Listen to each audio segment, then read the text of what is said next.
You spoke today about how growth in money supply is a key leading indicator of future economic growth. So, irrespective of Brexit, if that is possible, what does the data tell us for next year? Well, when we look at the money supply, we have to consider money in nominal terms, which is growing at 4% a year, or money in real terms, which is growing in 1%. The difference is the inflation rate. And a 1% growth rate in money supply is consistent with a 1% real GDP growth rate. So all other things being equal, money supply data says we grow next year, but by just 1%. You spoke about the importance and impact of exchange rates, and we've seen some volatility in exchange rates in recent times.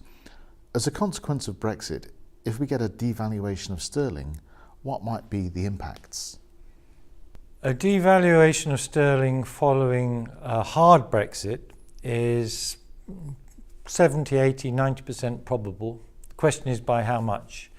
And the pundits, the forward market, puts ranges between 110 against the dollar and 130 dollar, or parity with the euro.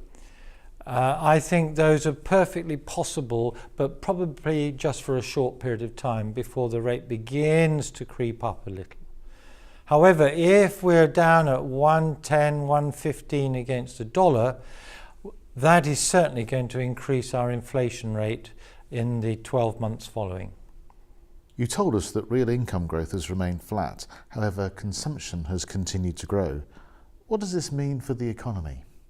It basically means that we as a whole are living beyond our means. How we've managed to grow consumption when real income is flat is simple.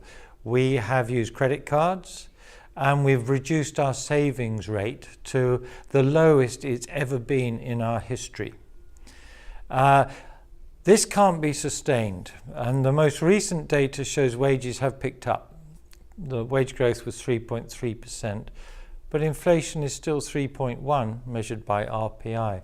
So real incomes still aren't rising fast enough to support the consumption spend. Ergo, consumption spending next year could fall sharply. So, with all that data and notwithstanding all of the uncertainty that's happening around us, what can businesses do? I'm very pleased you asked that question, John, because I've got my 3 words. Businesses need to be absolutely clear on their positioning. That is, who do they want as their customers? Secondly, clear on what makes them distinctive for those chosen customers. But above all, what makes them compelling for those customers. And for me, compelling comes from culture. The organization's behavior, the way it interacts with itself and with its external suppliers and customers. If you get your culture right, then in the recession you will still survive, and when the economy eventually grows again, you'll make plenty of money. It's all about people and culture.